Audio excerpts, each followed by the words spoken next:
কি hello and welcome everyone, this is Imrul Kayes, you are watching math solution. তো আজকে আমরা ক্লাস 10-এর অংশীদারি কারবার নিয়ে এসেছি, কিছু সমাধান করব। তো কোষে দেখি 14 পেজ নাম্বার 202-এর অঙ্কগুলি প্রথম থেকে দেখব। একের দাগের কি বলছে। তো এই ভিডিও দেখার আগে তোমরা কি সবাই বই নিয়ে বসবে, নাহলে অঙ্কটা বোঝা যাবে না। বলছে আমিও আমার বন্ধু মালা দুজনে যথাক্রমে 15,000 টাকা আর 25,000 টাকা মূলধন নিয়ে একটা ব্যবসা শুরু করলাম। এক বছরে যদি 16,800 টাকা লাভ হয়ে থাকে, তাহলে হিসাব করে দেখি আমরা কে কত টাকা লাভ্যাংশ পাবো। তো আমরা কি করছি, দুটো বন্ধু মিলে কি করছি, ব্যবসা শুরু করছি। যখন ব্যবসা শুরু করব তখন দিচ্ছি আমি 15,000 টাকা, আর আমার বন্ধু বলতে মালা 25,000 টাকা নিয়ে ব্যবসা শুরু করছি। দুজন মিলে আমরা কি করছি, ব্যবসাটা শুরু করছি। আমার এবং আমার বন্ধু মালার মূলধনের অনুপাতটা আমাকে বার করতে হবে। বুঝতে পারছো কি? প্রথমে অ্যাট ফার্স্ট আমাকে বার করতে হবে যে আমার আর আমার বন্ধু মালার মূলধন অনুপাত সমান সমান এটা। আমি লিখছি না, তোমরা একটু লিখে নেবে, লিখলে ভিডিওটা একটু বড় হবে। তাই কি লিখছি কি, আমি ও আমার বন্ধু মালার মূলধন অনুপাত সমান সমান এটা। তো তিনটা শূন্য কেটে দিচ্ছি। 15:25, তাহলে কি হচ্ছে 5 দিয়ে কাটছি, 5 3 15, 5 5 25। তাহলে এইটা দাঁড়ালো কি আমার, যে আমার আর বন্ধু মালার মূলধন অনুপাত, যেটা টাকা নিয়ে আমরা কি ব্যবসাটা শুরু করেছিলাম তার অনুপাত দাঁড়ালো এটা। এখন বলছে বছরের শেষে যদি 16,800 টাকা যদি আমার লাভ হয়ে থাকে টোটাল ব্যবসার মধ্যে, তাহলে প্রত্যেকে কত টাকা করে পাবে। তাহলে এই জায়গাটা একটু লিখে নিতে লাগবে। হ্যাঁ, আরেকটা জিনিস কি, এর আনুপাতিক ভাগাহার আমরা শিখেছি ক্লাস 8-7-এ। তো এটা লিখছি না, লিখছি কি 16,800 টাকা লাভ্যাংশের মধ্যে 16,800 টাকা লাভ্যাংশের মধ্যে আমি পাচ্ছি কত, এখানে লিখবো আমি পাবো 16,800 টাকা লাভ্যাংশের মধ্যে আমি পাচ্ছি কি, যে টোটাল টাকা তার আমার আনুপাতিক ভাগাহার কত, 3/3 + 5। তার মধ্যে আছে 16,800 ইন্টু 3/5 3 8। তো 8 দিয়ে 16, 8 একে 8, তার সঙ্গে দুটো শূন্য দাঁড়াচ্ছে 3 একে 3, 3 2 6, 6,300 টাকা। তাহলে আমার লাভ্যাংশের পরিমাণ দাঁড়ালো 6,300 টাকা। এবং বলছে আমার বন্ধু মালার তার লাভ্যাংশটা কত থাকবে। তো মালার আবার লিখতে হবে কি, যে আমার বন্ধু বা যেটা দেওয়া আছে মালা পাবে, আমার বন্ধু মালা পাবে কত, 16,800 টাকার মধ্যে কত পাচ্ছে, তার অনুপাতটা ছিল 5/8 আনুপাতিক ভাগাহার। তো আবার এটাই কাটাকাটি হবে। তো 8 দিয়ে 16, 8 একে 8, তার সঙ্গে দুটো শূন্য, 5 0 0, 5 0 0, 5 একে 5, 5 দিয়ে 10। তার মানে মালা পাচ্ছে 10,500। বছরের শেষে লাভের পরিমাণ দাঁড়াচ্ছে কি, 10,500 কি পাচ্ছে আমার বন্ধু মালা, আমি পাচ্ছি কি 6,300 টাকা। এটা লিখে নেব একটু, তাহলে বোঝা গেল প্রথমে দাগের অঙ্ক। তারপরে নেক্সটে যাচ্ছি 2 নম্বরে কি বলছে। 2-এর অঙ্কটি দেখতে পাবো যে বলছে প্রিয়ম সুপিয়া ও বলু যথাক্রমে তিনজনে কি 15,000 টাকা, 10,000 আর 25,000 টাকা নিয়ে একটা ছোট একটা মুদির দোকান খুললো। কিন্তু বছরান্তে মানে বছরের শেষে 3,000 টাকা যদি লোকসান হয়ে থাকে, তাহলে কাকে কত টাকা লোকসানের পরিমাণ দিতে হবে হিসাব করে লিখি। তাহলে এখানে আমরা কি প্রথমে অ্যাট ফার্স্ট আমাকে বার করতে হবে যে তিনজনের মূলধনের অনুপাত, বা যে টাকা নিয়ে তারা ব্যবসা শুরু করে যাই করুক তার অনুপাতটা বার করতে লাগবে। তাহলে প্রথমে লিখবো প্রিয়ম সুপ্রিয়া ও বলুর মূলধন অনুপাত সমান সমান 15,000 ইস টু কত হচ্ছে 10,000 ইস টু হচ্ছে আমার 25,000। অ্যাট ফার্স্ট বার করব আমি তাদের মূলধনের অনুপাত। তাহলে 15:10 হচ্ছে 25। আবার 5 দিয়ে কাটলে কি দাঁড়াচ্ছে, 5 3 15, 5 দিয়ে 10, 5 5 25। এটা দাঁড়ালো আমাদের 3 বন্ধুর মূলধনের অনুপাত। এই টাকা নিয়ে আমরা ব্যবসা শুরু করেছিলাম। বাট কি দেখা গেল, বছরের শেষে আমার 3,000 টাকা ব্যবসায় লস হলো, মানে ক্ষতি হচ্ছে 3,000 টাকা। তাহলে এই লোকসানটা ভরতে হবে। কে কত টাকা ভরবে, যে যত টাকা নিয়ে ব্যবসা শুরু করেছিল সেই পরিমাণে আমাদের লোকসানটাকে ভরতে লাগবে। তো 3,000 টাকার মধ্যে কাকে, প্রিয়মকে দিতে হবে এত টাকার মধ্যে, এটা লিখতে হবে প্রিয়মকে দিতে হবে সমান সমান 3,000 গুণন এর অনুপাতটা কি, প্রিয়মের প্রথমে 3 আর সবগুলো টোটাল করবো নিচে। তাহলে 3 + 2 + 5 এই টাকাটাকে দিতে হবে কাকে? প্রিয়মকে। তাহলে 3000 গুণন 3 বাই হচ্ছে 5 3 8 9 10, একটা শূন্য কাটলাম, 3 তিরকে 9, তার সঙ্গে দুটো শূন্য, মানে 900 টাকা। 3000 লোকসানের মধ্যে 900 টাকা দিতে হচ্ছে প্রিয়মকে। সিমিলারলি বা একই নিয়মে আমরা বার করব সুপ্রিয়াকে কত টাকা দিতে লাগবে। তাহলে 3000 টাকার মধ্যে সুপ্রিয়াকে, এটা যদি হয়ে থাকে, নেক্সটে দেখছি সুপ্রিয়াকে দিতে হচ্ছে কি 3000 টোটাল লোকসানের মধ্যে কত 2/10, 5 3 8 আর 2 10, এটা তাহলে কেটে দিলাম একটা শূন্য, 3 দিয়ে 6, তার মানে 600 টাকা দিতে হচ্ছে কাকে? সুপ্রিয়াকে। ঠিক আছে, সুপ্রিয়াকে দিতে 600 টাকা। এবার কাকে বলছে? আর একটা বুলু, তাহলে বুলুকে কত দিতে হবে? তাহলে আবার 3000 টাকা লোকসানে থাকছে, বলুর যে অনুপাতটা কি 5, তাহলে 3000 টাকা এবার লিখতে হবে বলুকে দিতে হবে 3000 মধ্যে কত 5/10, একটা শূন্য গেল, 5 3 15, তার মানে 1500 টাকা বলুকে দিতে হবে টোটাল লোকসানের মধ্যে। এটাই হলো থিম। তাহলে আমাকে এই যেগুলো সহজ যদি অঙ্কগুলি, ও উত্তরটা লেখার সময় আর কি লিখতে হবে না, উত্তর একবারে হয়ে যাচ্ছে যদিও। তো 3-এর দাগে দেখি, অ্যাট ফার্স্ট তোমাকে কোশ্চিনটা বুঝতে লাগবে যে কী চেয়েছে অঙ্কটিতে, যে শোভা আর মাসুদ দুজন মিলে, শোভা আর মাসুদ কি বলছে, দুজনে মিলে কি করছে 2,50,000 টাকার দামের একটা কি গাড়ি কিনে আবার 2,62,000 টাকা বিক্রি করলেন। আচ্ছা, একটা গাড়ি কিনছে আবার বেশি দামে বিক্রি করছে, তার লাভ হচ্ছে না এখানে? তাহলে লিখতে হবে গাড়িটি, 3-এর দাগের অঙ্কটি দেখলে পাবো কি, গাড়িটি কিনছে আমার 2,50,000 টাকায়, আবার বিক্রি করার সময় 2,62,000 টাকা 500 টাকা বিক্রি করছে। তাহলে গাড়িটি বিক্রি করে লাভ হয়, আমি লিখছি না ভাষাটি, তোমাদের লেখা আছে দেখে নেবে, যে গাড়িটি বিক্রি করে লাভ হচ্ছে কত টাকা। তাহলে 2,62,500 থেকে কি করছি, যেটা আমি দামে কিনেছিলাম সেটা সাবট্রাক্ট করবো বা বিয়োগ করবো, কি 2,50,000 টাকা আমি কিনেছিলাম গাড়িটি, তাই না? 2,50,000 মানে 4টা শূন্য হচ্ছে এখানে, 1 2 2,05,000। আচ্ছা আচ্ছা, বন্ধ করিস না। প্রথমে আমি মাসুদের টাকার পরিমাণ ধরছি x টাকা, মাসুদ নিয়োজিত করেছিল x টাকা। তাহলে এবার শোভা কত টাকা, এটা হচ্ছে m, আর এ শোভার কত টাকা, x এর 1/2, তার মানে কি হচ্ছে x/2, তার মানে 3x/2, এই টাকাটা নিয়োজিত করেছিল শোভা, এটা হচ্ছে মাসুদ এটা, আর এটা শোভা এটা। হ্যাঁ, তাহলে মাসুদ ও শোভার টাকার অনুপাতটা আমি বের করে নিচ্ছি।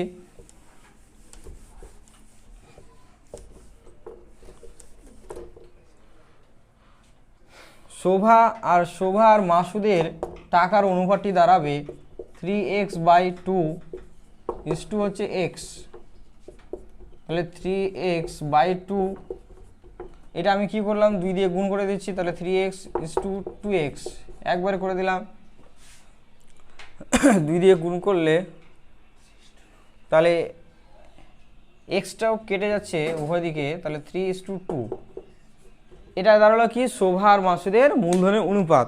এবার আমি কি ব্যবসায় আমার কত টাকা লাভ হয়েছিল, অর্থাৎ গাড়িটি কিনে আমার কত টাকা লাভ হয়েছিল সেটা আমাকে দেখতে হবে, যে 12,500 টাকা মনে হয় লাভ হয়েছিল। 12,500 টাকার মধ্যে তাহলে শোভা কত টাকা পাবে আর মাসুদি বা কত টাকা পাবে, সেই লাভ্যাংশ শোভার আনুপাতিক ভাগার হচ্ছে 3/5 হচ্ছে, এটাকে যোগ করবো, আনুপাতিক ভাগার আমরা সবাই শিখেছি। তাহলে 3 আর 2 যোগ করলে 5 হচ্ছে, আর এটা দিয়ে কাটবো 5 দিয়ে 10, 5 5 25, তার সঙ্গে দুটো শূন্য, তার মানে আবার 3 দিয়ে গুণ করছি, 25 3 75 না, তার মানে 7,500 টাকাকে, হ্যাঁ 7,500 টাকা কি পেলো শোভা পেলো। এবার মাসুদ কত টাকা তাহলে পাবে, এই 12,500 টাকার মধ্যে, 12,500 টাকার মধ্যে মাসুদের পরিমাণ, টাকার পরিমাণ বা লাভ্যাংশের পরিমাণ দাঁড়াচ্ছে কি, আমি এটা লিখছি না, এটা লিখতে হবে যে মাসুদ পাবে টোটাল হচ্ছে 12,500, তার মধ্যে 2/5 এত টাকা। একটা ইম্পর্টেন্ট অঙ্কের মধ্যে পড়ে, তো কি বলছে যে মাসুদ আর শোভার আমাদের মূলধনটা পেয়ে যাচ্ছি।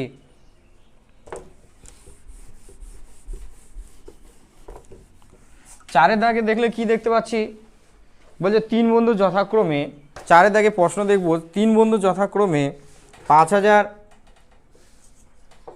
6,000 আর 7,000 টাকা টাকা নিয়ে একটি অংশীদারি ব্যবসা শুরু করার পর 1 বছর পর দেখলেন কি 1,800 টাকা লোকসান হয়েছে আবার, তাহলে মূলধন ঠিক রাখার জন্য প্রত্যেকে লোকসানের পরিমাণ দিয়ে দেবেন বলে সিদ্ধান্ত করেন তাকে কত টাকা দিতে হবে হিসাব করে লিখি। আচ্ছা, এট ফার্স্ট আমাকে 3 বন্ধুর মূলধনের অনুপাতটা বার করতে হবে। 3 বন্ধু কত টাকা নিয়ে ব্যবসাটা শুরু করেছিল, তো 3 বন্ধুর মূলধন অনুপাত লিখে নিব 5,000 ইস্টু কত 6,000 আর 7,000, 6,000 আর 7,000 এই টাকা নিয়ে কি করেছিল ব্যবসা শুরু করেছিল। তাহলে আমরা লিখলাম যে 3 বন্ধুর মূলধনের অনুপাত দাঁড়াচ্ছে 5:6:7, এটা দাঁড়ালো অনুপাত। তাহলে বছরের শেষে আমার লোকসান হচ্ছে কত টাকা, লোকসান হচ্ছে 1,800 টাকা নাকি, 1,800 মানে 1,800 টাকা যদি লোকসান হয়ে থাকে তাহলে এটা লিখতে হবে 1,800 টাকা লোকসানের মধ্যে, 1,800 টাকা লোকসানের মধ্যে। আমি লিখছি না ভাষাটা। তাহলে কি হচ্ছে প্রথম বন্ধু, এখানে বন্ধুর কোনো উল্লেখ দেওয়া নাই, 3টা বন্ধু রয়েছে। ফার্স্ট ফ্রেন্ড অর্থাৎ প্রথম বন্ধু কত পাচ্ছে, মানে দিতে হবে, এখানে তো লাভ হচ্ছে না, লোকসান হচ্ছে। লোকসানের হওয়ার জন্য কি করছি আমরা, ব্যবসায় টাকার পরিমাণ ফিক্সড রাখার জন্য আবার কি দিতে হচ্ছে। তাহলে কত টাকার মধ্যে, 1,800 টাকার মধ্যে এর আনুপাতিক ভাগহারটা দিয়ে আমরা কি করব, গুণ করব। তাহলে 5 আর এইগুলো সব যোগ করে দিতে লাগবে। তাহলে 6 আর 6 3 18, সবগুলো যোগ করলে হচ্ছে 18। তাহলে 18 একে 18 আর তার সঙ্গে 2টা 0, তার মানে 500 টাকা আমাকে কি প্রথম বন্ধুকে লোকসান হিসাবে ভরতে হবে। তার মানে কি 1,800 টাকার মধ্যে ফার্স্ট ফ্রেন্ডকে প্রথম বন্ধুকে দিতে হচ্ছে কি 500 টাকা।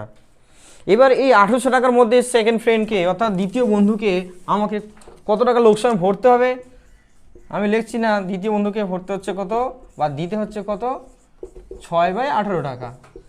খুব সহজ নিয়মগুলোই। 18 তার সঙ্গে 2টা 0 মানে 600 টাকা আমাকে দিতে হচ্ছে দ্বিতীয় বন্ধুকে। সিমিলারলি আমরা লিখবো যে থার্ড বন্ধুকে, তার মানে তৃতীয় বন্ধুকে কি, তৃতীয় বন্ধুকে 1,800 টাকার মধ্যে কত দিতে হবে, তার যে অনুপাত ছিল সেই অনুপাতে ভাগ করতে হবে 7/18, 18 18 তার সঙ্গে একটা 0, তার মানে কি 700 টাকা। খুব সহজ অঙ্কগুলি। তো কি আমাকে যে বছরের শেষে তাহলে আমাকে প্রথম বন্ধুকে দিতে হচ্ছে 500 টাকা, দ্বিতীয় বন্ধুকে 600 টাকা আর তৃতীয় বন্ধুকে 700 টাকা লোকসান দিতে হচ্ছে টোটাল লোকসানের মধ্যে। বোঝা গেল? তারপরে নেক্সটে দেখি, এটা পরীক্ষায় এসেছিল 5-এর দাগটি আসার সম্ভাবনা রয়েছে এবারেও। আর এখানে একটা জিনিস যে এই চ্যাপ্টারটির মধ্যে 2022-এ আসেনি, 2025-এ কনফার্ম একটা অঙ্ক দেবেই। তাহলে এই সব অঙ্কগুলি আমরা করব। 5-এ দাগে কি বলছে, এটি দেয় পরীক্ষায়, দীপু রাবিয়া ও মেঘা যথাক্রমে এত টাকা নিয়ে একটা মূলধন ছোট ব্যবসা শুরু করলো। আচ্ছা, ঠিক 1 বছর পর 14,400 টাকা আমার লাভ হলো।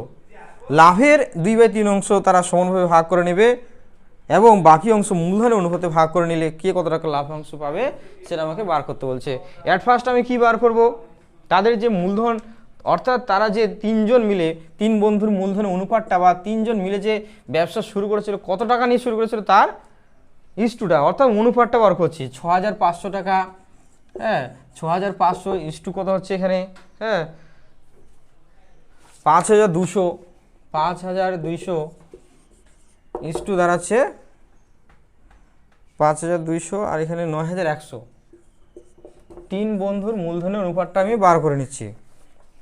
তার মানে দাঁড়াচ্ছে 65:52:91, 2টা 0 ডিলিট করছি এখানে। তো 13 দিয়ে যাচ্ছে, 13 5 65, 13 4 52, 13 7 91। সিম্পলিফাই করলে দাঁড়াচ্ছে 5:4:7। তাহলে এদের অনুপাত 3 বন্ধুর মূলধনের অনুপাতটা দাঁড়ালো। এবার কি হচ্ছে যে টোটাল লাভ বছরের শেষে আমি দেখতে পাচ্ছি 14,400 টাকা লাভ হচ্ছে। এই 14,400 টাকা লাভের মধ্যে কি করছে 2/3 অংশ তারা সমানভাবে সমান 3 ভাগে ভাগ করে নেবে। তাহলে এই টোটাল লাভে 14,400 টাকা টোটাল লাভের মধ্যে 2/3 অংশ মানে কি, এখানে লিখতে হবে একটু ভাষাটা যে মোট লাভ 14,400-র 2/3 অংশ। মোট লাভ 14,400-র 2/3 অংশ মানে কত টাকা হচ্ছে, এটা টাকার পরিমাণ দাঁড়াচ্ছে 3 দিয়ে যদি কাটি 3 4 12 আর বাঁচলো 2 24, 3 8 24, 8 দিয়ে 16, 4 দিয়ে 8 9, মানে 9,600 টাকা আমার কি 2/3 অংশ। মোট লাভে 2/3 অংশ মানে কি 9,600 টাকা। এই 9,600 টাকা কী করছি এবার সমান 3 ভাগে ভাগ করছি। তার মানে প্রত্যেক বন্ধু এই 9,600 টাকার মধ্যে প্রত্যেক বন্ধু কত পাবে? টোটাল লাভ থাকছে না। এবার 2-3 অংশ কি 9,600 টাকা, এই 600 টাকা ভাগ করছি আমি 3 ভাগে, তাহলে প্রত্যেক বন্ধু কত পাচ্ছে? এটাকে ভাগ করে দেবো 3 দিয়ে, 9,600 ভাগ 3 যদি হয়, তার মানে প্রত্যেক বন্ধুর মূলধনের পরিমাণ দাঁড়াচ্ছে 3 থেকে 9, 3 দিয়ে 6, 3,200 টাকা প্রত্যেক বন্ধু পাবে। আবার এখানে একটা ব্যাপার রয়েছে যে বাকি যে লাভটা থাকলো, টোটাল লাভ হয়েছিল 14,400 টাকা, হ্যাঁ, তো এখানকার এই টাকার মধ্যে আমি কি করছি, 9,600 টাকা 3 ভাগে ভাগ করলাম, বাকি যে একটা টাকা থাকবে সেই টাকাটা কি করছি, যে যেরকম আমাকে মূলধনে নিয়োজিত করেছিলাম ব্যবসায়, তার অনুপাতে আমরা কি করব, ভাগ করে নেব। তাহলে বাকি লাভের পরিমাণ আমাকে নির্ণয় করতে হবে। এখানে লিখছি না আমি, তোমরা লিখে নেবে যে কি বাকি লাভের পরিমাণ। বাকি লাভের পরিমাণটা কি দাঁড়াচ্ছে, টোটাল লাভ ছিল 14,400, তার মধ্যে আমি বিয়োগ করছি কত, 9,600, 9,600 আমি বাকি লাভের পরিমাণ দাঁড়াচ্ছে এটা। তাহলে এখানে বিয়োগটা করলে দাঁড়াচ্ছে 2টা 0, 6, 6 আর এদিকে 4, 8 6 14, 8 9 9 10 10 10 আর 4 14, 4,800 টাকা। 4,800 টাকা আমার বাকি লাভের পরিমাণ। এই বাকি লাভটা কি করছে, এবার এই যে অনুপাত মূলধন যে আমি নিয়োজিত করেছিলাম ব্যবসায় 5:4:7, এই অনুপাতে আমরা ভাগ করে নিচ্ছি। তাহলে আমরা এখানে লিখতে হবে যে বাকি লাভের পরিমাণ এটা হলো। এবার বাকি 4,800 টাকা লাভ্যাংশের মধ্যে, 4,800 টাকা লাভ্যাংশের মধ্যে কে পাচ্ছে, দীপু পাবে। দীপু কত টাকা পাবে, আমি এমনি লিখছি, দীপু পাচ্ছে 4,800, 4,800 গুণন 5 বাই হচ্ছে কত, এইটা যোগ করলে 7 4 11, 11 আর এদিকে 16, 5 16 3 48, তার সঙ্গে 2টা 0, 5 3 1500, আর প্রত্যেকে পাচ্ছিল 3,200, ওটা পড়ে যোগ করতে হবে আবার। তাহলে দীপু পাচ্ছে কত, 1,500 টাকা এই টাকাটার মধ্যে। তাহলে একবারে বার করে দিচ্ছি, দীপুর টোটাল টাকাটা হবে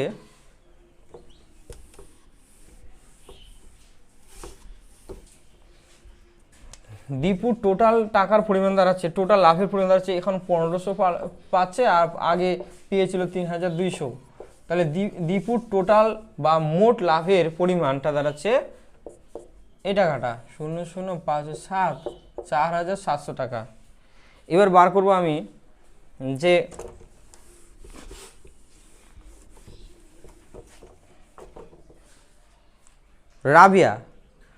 রাবিয়া কি কত পাচ্ছে, কত টাকার মধ্যে, রাবিয়া পাচ্ছে 4,800 টাকা। 4,800 টাকার মধ্যে কত টাকা পাবে, 4/16, 16 3 48, 4 3 12, 1,200 টাকা পাচ্ছে এই টাকার মধ্যে।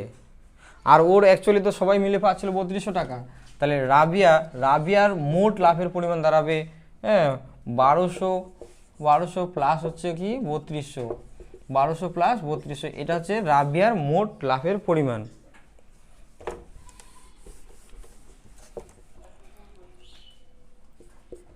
পরিমাণ হচ্ছে 0 0 2টা 0 আর 4 3 দিয়ে 5, 5,000 3 4, 4,400, 4,400। এবার লাস্টে রয়েছে কে, মেঘার অনুপাত কি ছিল, 4,800 টাকার মধ্যে। তাহলে 4,800 টাকার মধ্যে মেঘা পাচ্ছে কত, মেঘা পাবে 4,800 গুণন হচ্ছে এর অনুপাতটা কত ছিল 16 আর 7, 16 3 48, তার সঙ্গে 2টা 0, 7 3 21, 2টা 0, 7 3 21, 2,100 টাকা। আর এখানে কি হচ্ছে, প্রত্যেকে তো পাচ্ছেই যে 3,200 টাকা করে পাচ্ছে। তাহলে টোটাল পরিমাণ কে পাচ্ছে, মেঘার মোট লাভের পরিমাণ। এখানে লিখতে হবে যে মেঘার মোট লাভের পরিমাণ 3,200 প্লাস 3,200 প্লাস কত আসলো, 2,100, তার মানে দাঁড়াচ্ছে 5,300। এটা উত্তরটা আমি লিখে দিলাম মোট লাভের। তাহলে আমাদের দীপু মোট লাভ পাচ্ছে এই টাকাটা 4,700, রাবিয়া পাচ্ছে 4,400, আর মেঘা পাচ্ছে 5,300 টাকা মোট লাভের মধ্যে। বলছি